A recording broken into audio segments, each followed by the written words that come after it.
at the ESM are also horrified by the war in the Ukraine and the unimaginable human sufferings.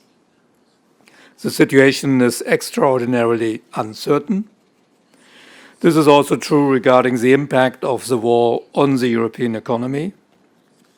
As the president of the Eurogroup and the Commission already said, markets also face uncertainty and have downgraded their growth prospects to varying degrees and increased inflation expectations. Investors' risk appetite remains understandably low.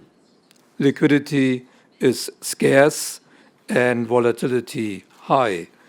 Nevertheless, the impact of the war in Ukraine on European markets so far has been fairly orderly, and euro area bond markets have continued to trade fairly smoothly. Given the uncertainty, the Commission's proposal to reassess the fiscal guidance that we discussed today, again in May, I think is really very, very reasonable.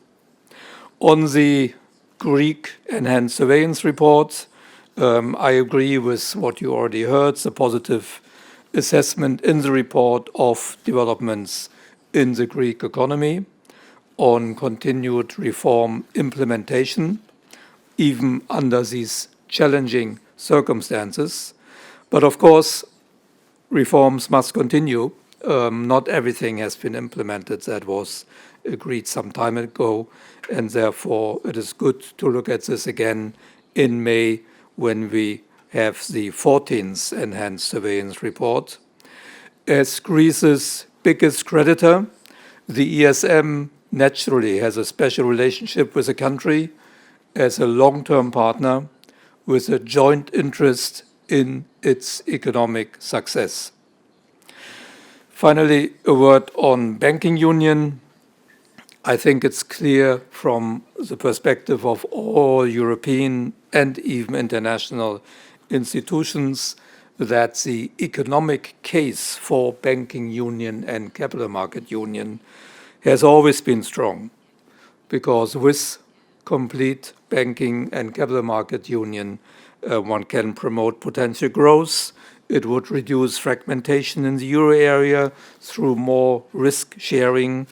It would it would generate private financing for the twin transformation of our economies, and it would also strengthen the international role of the euro.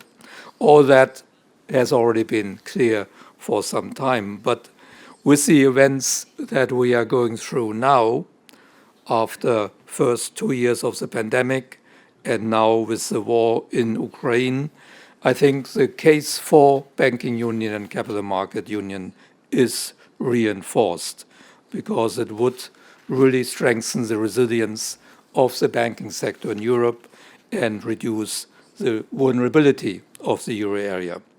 Therefore, also from the ESM side, we can only support what the Eurogroup president presented today to reach an agreement on the work plan, and we fully agree with the guidance presented today.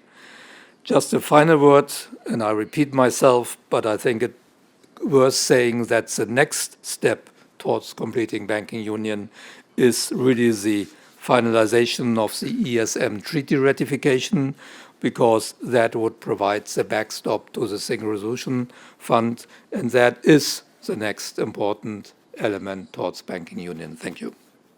Well, thank you very much, Pascal. And